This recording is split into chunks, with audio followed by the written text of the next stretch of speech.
Assalamualaikum warahmatullahi wabarakatuh. Alhamdulillahi rabbil alamin. Wabihi nasta'inu ala umurid dunya waddin.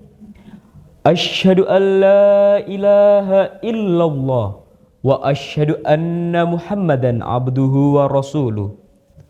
Allahumma sholli ala sayyidina Muhammad wa ala alihi wa sahbihi ajma'in, amma ba'd. Yang saya hormati keluarga Bank Indonesia Kediri, dan yang saya hormati Dewan Juri Lomba Dakwah Ekonomi Syariah yang arif dan bijaksana, serta seluruh pemirsa dan sahabat syariah dimanapun Anda berada.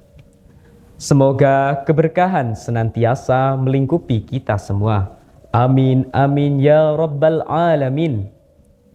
Pada kesempatan yang berharga ini, saya akan menyampaikan narasi dakwah ekonomi syariah yang berjudul Gaya Hidup Minimalis, Cukupkan Kebutuhan, Kendalikan Keinginan.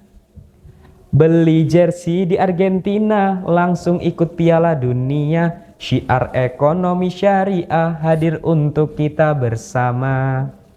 Sahabat syariah yang dirahmati Allah, saat ini kita berada di tengah era digitalisasi, dan setiap hari juga kita terpapar promosi dan gaya hidup konsumtif.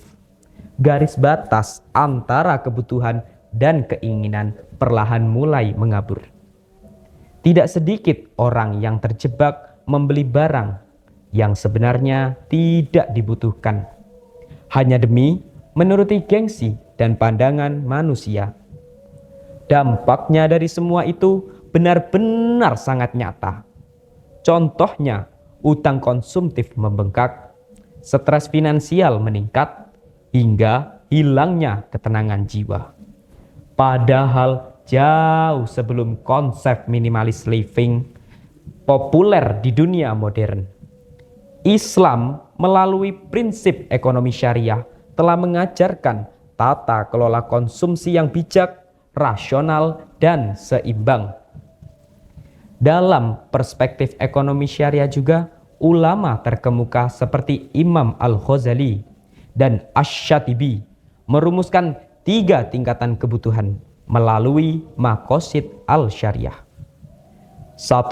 Daruriyat, kebutuhan pokok atau primer untuk menjaga jiwa dan agama.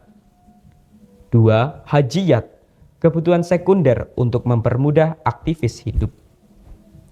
3. Tahsiniyat, kebutuhan tersier atau penyempurna yang tidak boleh berlebihan. Islam secara tegas melarang perilaku israf, yakni berlebihan, dan tabdzir, yakni pemborosan. Sebagaimana halnya Allah Subhanahu wa Ta'ala telah berfirman dalam Quran surah Al-A'raf ayat 31.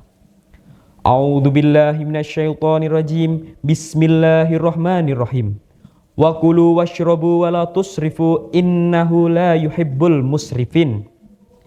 Artinya, makan dan minumlah, tetapi jangan berlebih-lebihan. Sesungguhnya Allah tidak menyukai orang-orang yang berlebih-lebihan. Pertanyaannya, bagaimanakah penerapan gaya hidup minimalis berbasis syariah ini secara konkret?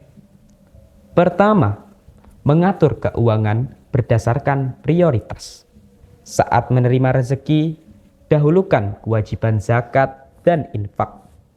Lalu penuhi kebutuhan dasar keluarga. Sebelum membeli sesuatu, evaluasi diri. Apakah ini benar-benar kebutuhan atau sekedar keinginan sementara? Kedua, menerapkan konsep qanaah dan efisiensi.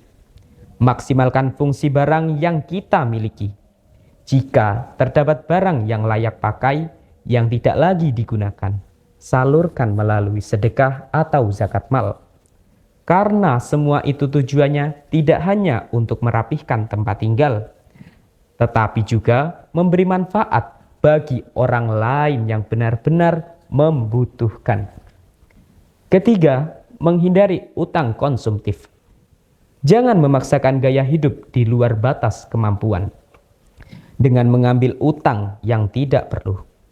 Prinsip syariah mengajarkan kita untuk hidup bersahaja dan bertanggung jawab atas setiap transaksi yang kita lakukan.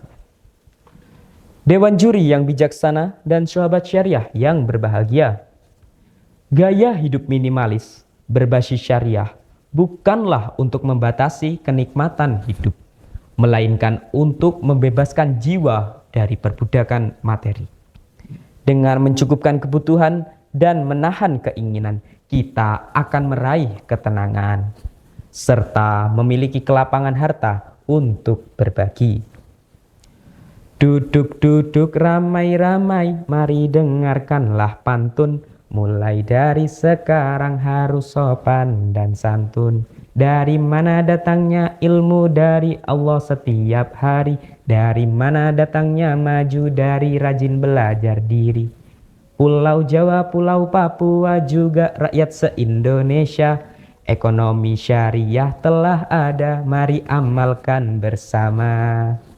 Terima kasih atas perhatiannya. Mohon maaf atas segala kekhilafan, kekurangan, serta tutur kata yang kurang berkenan. Wabillahi taufiq wal hidayah, warridho wal inayah. Wassalamualaikum warahmatullahi wabarakatuh.